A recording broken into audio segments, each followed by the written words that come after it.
first speaker for part 2 of day 1. That's a lot of breaks. Let's call on stage Mr. Bhupendra Tiwary. He's here to propagate about current market outlook and union budget. Mr. Tiwary is the lead analyst at research at ICICI Securities. And he's come in with a hardcore experience of 14 plus years. He specializes in IT, telecom, media, infra, real estate sectors, known for his stock picking acumen. Wow. And early market trend identification. He drives ICICI Direct's fundamental market strategy. With a big round of applause, Mr. Tiwary. Thank you so much. Thank you so much. Thank you for being with us today. Loved this line, stock picking acumen. Loved it, loved it. That's my marketing team, so. Mr. Tiwary, crowd awaits. I mean, again, there's a stampede happening just to get your stock acumen. तो एक सवाल तो उस पर आएगा ही. Sure. Okay, sir. Over to you. Stage is all yours. Thank you. Yeah. Good afternoon, everybody. I hope we are full after a lunch and not sleepy, right? So what we'll do is, I'll just kind of run through 18-20 slides that I have, maybe take 5-10 minutes of questions which would be there, brewing in your mind and my mind also, and perhaps close it up for a better speaker to kind of follow. So I am Bhupendra Tiwary from ICICI Securities. I happen to see different sectors across my last 15 years, and those includes IT, media, telecom, infrastructure, real estate, building materials, and so on and so forth. But now, today, what we are going to talk about India story. We're going to talk about India story which is rather zoomed out, story which is 7-8 years at least, I can say so. So what we believe is India is scripting a secular growth story, and let's see what are the 4 pillars where it is trying to bring about a change, or it is standing out in a way, right? And the first one that we said is manufacturing focus, and let's kind of see what has happened here in manufacturing. So we were in terms of exports, India had exports of around $300 billion, closer to $300 billion. In 21, what we've done is over the last 2-3 years, we've kind of doubled it. And what will happen from here at this scale also, that it will double by FY30. So what are the drivers there? The first driver is, PLI scheme. So we understand that India as a country has been on the back burner on the manufacturing side. We have been a good services country, if I can say. But in order to overall have a growth and kind of make up for a holistic GDP, we need manufacturing, and that's what government came out with. It wants to augment overall India's manufacturing by $500 billion over the next 7-8 years. There's also a so-called theme of China plus one, where most of the global countries have decided to kind of have one more partner than China, if I can say. Not if I'm not going to be bold enough to call out that they are kind of boycotting China, but yes, most of them need one more partner than China, and of course our government is aggressively signing FTAs, which would be driving this exports. And second, I think this is a very, very interesting pyramid, if you can say. I think this is what our India looked like. I have 2022 data. This is by Bain. If you look at the kind of households and income wise division, I think high income division household as on CY22 was close to 1.5 crore household. This is what will drive overall consumption story in India.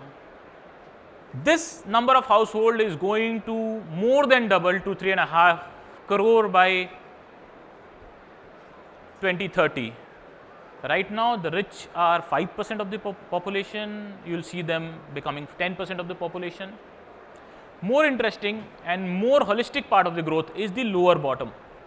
So right now we have low income group, a lowest strata of the people, which is 4 crore families, I think that's kind of going to shrink by half over the next 7-8 years.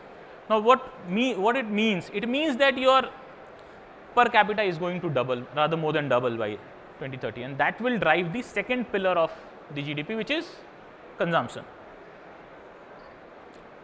And the whole result of, and why we put this slide is, I could have put in 10 other countries slide and you would be surprised, none of them have a stable kind of a recovery post COVID. And even if you look at last 3 years, most of the world is still struggling. There is a part of US which is wondering whether we should cut the rate, whether we'll have a hard landing or a soft landing. But we here in India are at a relatively comfortable space, if I can say. We are looking at a GDP growth of 7-8%. We are looking at inflation which is at the comfortable level. So this is the third pillar of our theme of 7-8 years. And fourth is, of course, that's what we stock market people talk about. And this is what matters, right? What you guys see is price. What matters is earnings. And this is the overall earning story of Sensex. You would appreciate that there was this whole cleanup of banking system which happened in from FY 16-17 to close to FY 19-20. There was this commodity upheaval also, and that's meant that your overall earnings of the Nifty never quite saw a growth for the next 3 years. Then there was COVID.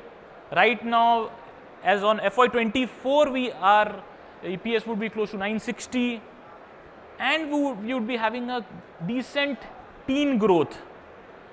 And this teen growth is, if you think intuitively, this teen growth is a function of what?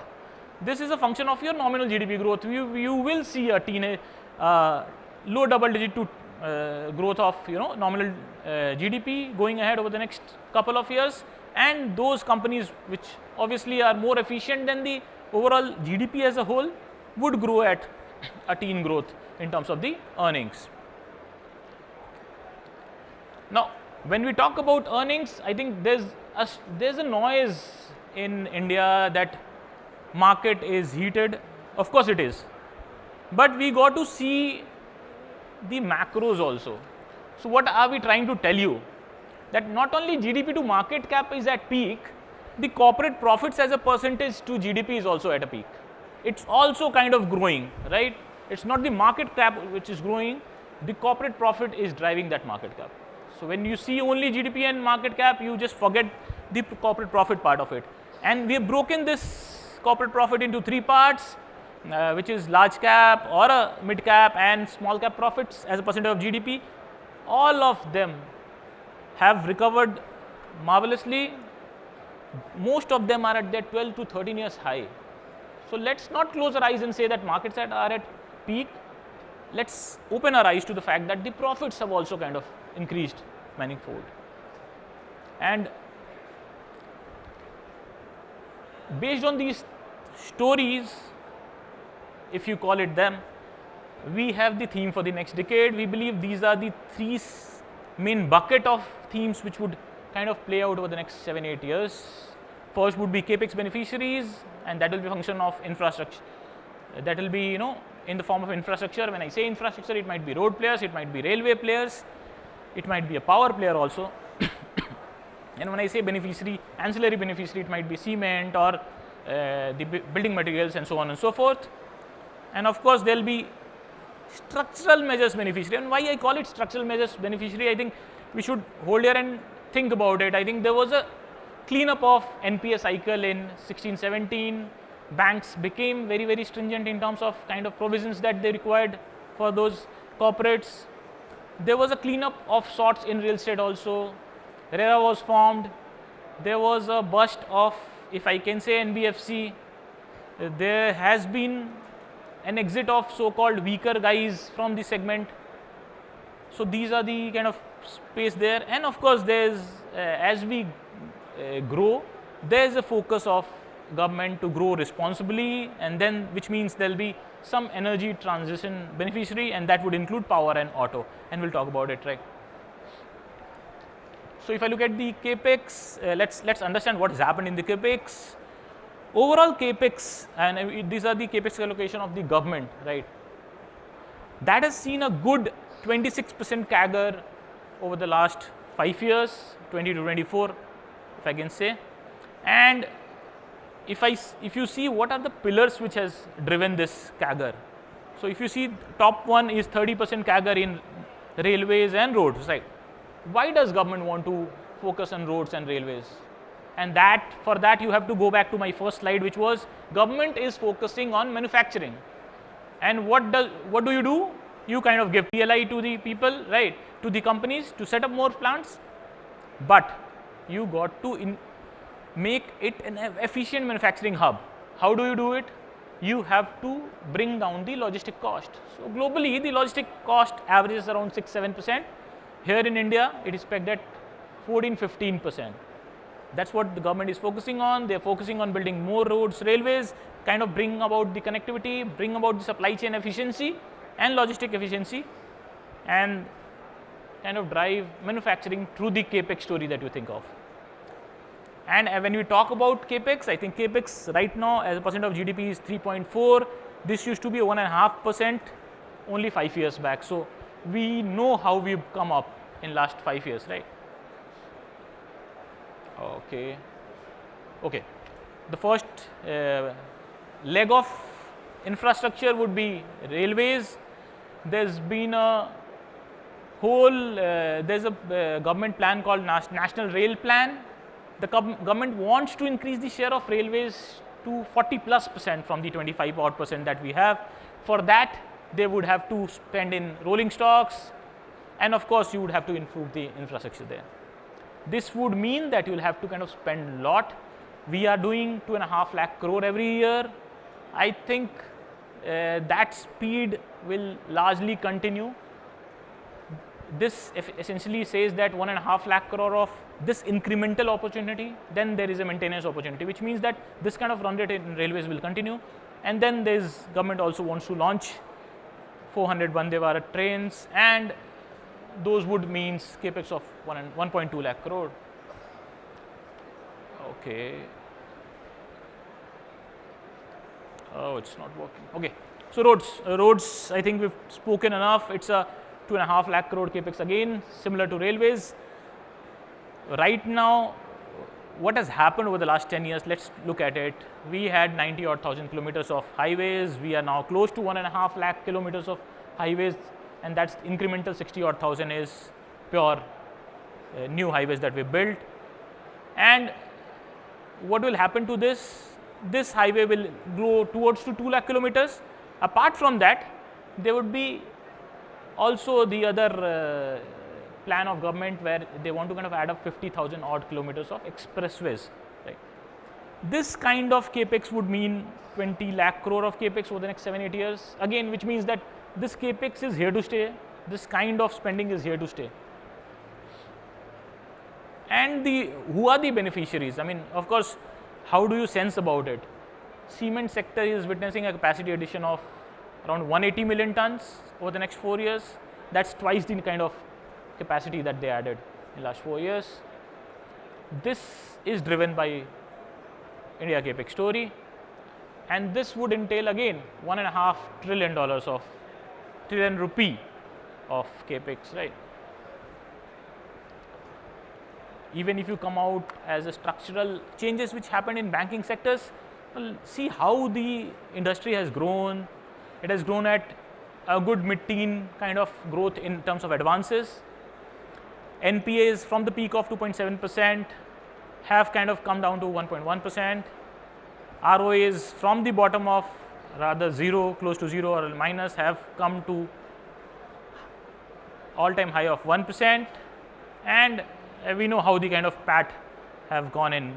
We have as on 23 it was 2.3 lakh crore. I think it will be much more than that for FY24.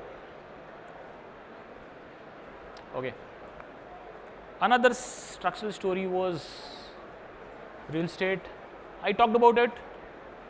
Let's see what has happened. I think the overall sales of the sector was largely flattish for a good 7-8 years, 10 years. Even if you look at the kind of pricing that growth that the sector saw was low single digit for a good 10 years.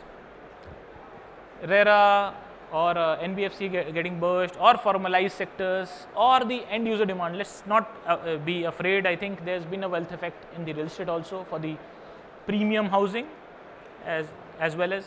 And right now what we are doing, we have actually come to a life high kind of sales. We are selling 5 lakhs units in top 7 cities. These are the top 7 cities data of Anarock. And what has happened? I think these things have happened despite your interest rates not being actually being down. I mean, your home loan rate is still high, above 9%, and still the demand is there. I think let's not hide from the fact that a lower rates going ahead. We don't know the timing, but we know for sure that there will be rate cut. This kind of demand is going to kind of sustain. Of course, the growth percentages will come down, but you will see a more regulated, much better industry. Okay.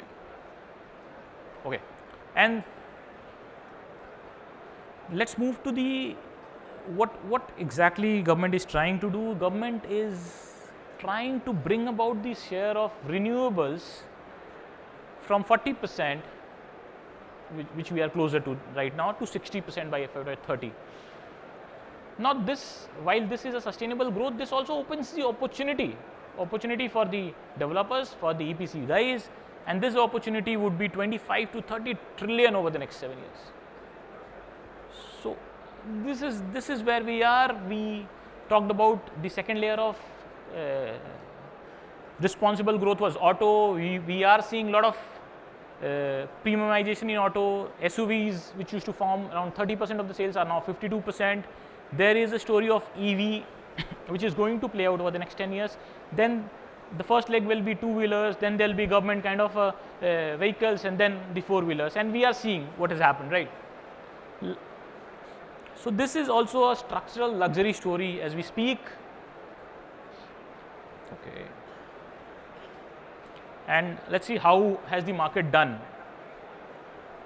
Of course, we've been, this is a return as on 9th August to kind of tell you, we've done 25% kind of a local currency return, which is much higher than most of the kind of currencies, equity markets globally. What does it mean? Okay. So while these things were happening, I think what we had on 23rd July was a budget. I thought maybe I'll touch on and how government efforts and the story that I spoke about kind of played out. Government is focusing on overall capex growth. We talked about it. There is a 26% CAGR there over the last 5 years. But government has also focused on the sustainability of that growth. The overall fiscal deficit from the high of 6.7% has been down for the last 2 years and will be down next year also to 4.9%. If you can call it the subsidy allocation, and largely it's when we talk about this, it's fertilizer and food subsidy, that has been changed broadly as a percentage of GDP, which means rather actually it has declined, but let's put in terms of absolute terms it has been similar, which means we are not kind of looking at non-productive kind of spending. Capex intensity, like I said, it grew by 11% this year. Why 11%? I am talking about 20-25%. Why 11% this year? I think we lost 4-5 months during election quarter. There was no work kind of spending there. So if you adjust for that, it will be 17-18% kind of a growth, which is again in line with what we've done. The last line is very controversial. I think what we want to say is that the government has tried to kind of simplify the tax in terms of capital gain. They want to kind of bring in a similar kind of rates at all kind of instruments, be it a 20% kind of short-term gain or a closer to 12.5% for all, be it houses or a financial products. The idea is to kind of have lesser number of tax rates. Of course, it will be detrimental to few investors, but yeah, the idea is there. Now, let's kind of think here. I think when we talked about this 7-8 years, there's always a thought process, there's always a belief that with this bull market theory, market should not correct, right? Actually, it will. and it does every year. So let's not close our eyes and be a believer that market will not correct. We have the kind of number here, almost every year Nifty corrects by 10 to 15%, right? Lower end is 4% in some 2 years, we've seen less than 10%, but it's at least 10% in most of the years. So it will correct, right? Mid caps, the pain is bigger there. On an average, it will correct it to 15 to 25%, right? And small caps higher there, again similar. Now, what we are trying to say here? We are trying to say is that the story that I am talking here is a zoomed out version of what India will be 7-8 years. Investors who are investing, or the investors who don't have that 7-8 years kind of a view, have to be aware that this is the risk that you will face. How do you overcome it? I think, of course, at a heated kind of a market, you can look at SIP or an STP kind of a method. You can kind of reduce your allocation to equity lesser than what you do for a debt, but it is there. You will see it. It's not something you can close your eyes to. We will have corrections. The idea is to kind of have a zoomed out view. The idea is to not to invest in a segment where there is a lot of narratives and less numbers. I don't want to name them for all obvious reasons, but yes, it will be there. Having said that, this is what I see India in next 7-8 years. I think I see India as a $7 trillion GDP. We are right now at 3.9 trillion.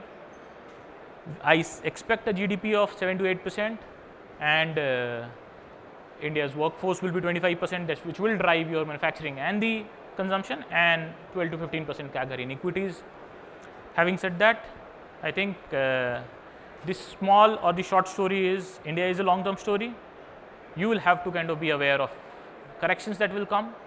How can you overcome it? You have to diversify your portfolio across asset class, across securities, and be aware that you cannot be over leveraged, right, whenever the market is heated. That's it from my end. I think saying it's time up, so I'll just take a leave. We can have a discussion. We have a stall at number 82 here from ICICI Direct. You can reach out there and we can have discussion, any queries that you have later after this session. Thank you. That's it from my end. Thank you so much, Mr. Bhupendra. Stay with us a little longer.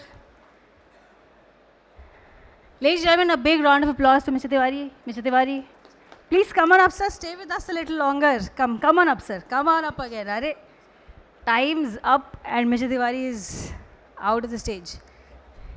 Mr. Tiwary, you are an apex when it comes to stock picking. So the nation wants to know.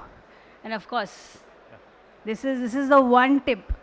What tip would you give to not pick a stock when everything looks so good? I personally think that the BSC and NSE are tracking me whenever is it that I invest crash. Yeah. बिल्कुल crash. So I think they're stalking me. मुझे थोड़ा इस पर एक sitting करानी पड़ेगी, but what is our number one tip on what not to how to not invest? Yeah, I think advisory has become very, very cheap. I think not cheap, actually free, and that's courtesy internet, right? Do not pick stocks just because somebody has tweeted on it. There's a lot of hard work that goes into it in terms of understanding the industry, the company. We cannot be ultra rich by just on somebody's tip. You have to understand that advisory is pricey. Advisory will not be there when there will be bear market. You will cry for it. Trust me. In bull market, you don't need advisory. In bear market, you will cry for it. You will not get it. Wow. And you will be stuck as a long-term investor. Do not invest based on tip. Always kind of do your own work, or kind of focus on an advisor who are doing it for, say, at least 10-15 years of experience, or they have seen the multiple cycles. I see a lot of kids who started investing in last 3-4 years, they haven't seen the dips, right? There are stock prices which went down, which never came back for next 10 years. And I'm talking about the largest market cap company in India, right? You could go wrong there. Forget about the small caps. Small caps will burn your money. if you are not aware of what the business is. I'm not saying small cap is bad, but you have to be aware what the business is, what the triggers are, what the valuation is. Do not buy when somebody tells you to do. So that's what I'll say. My God, I was just going to ask you a tip on where should I invest, but I am learning. I am learning from. So you've given me a lesson for lifetime. I was just going to ask you, but I won't. I will ask later on. Sure. Probably. Great. Thank you so much, Mr. Tiwary. Again, a big round of applause, ladies and gentlemen. Thank you so much.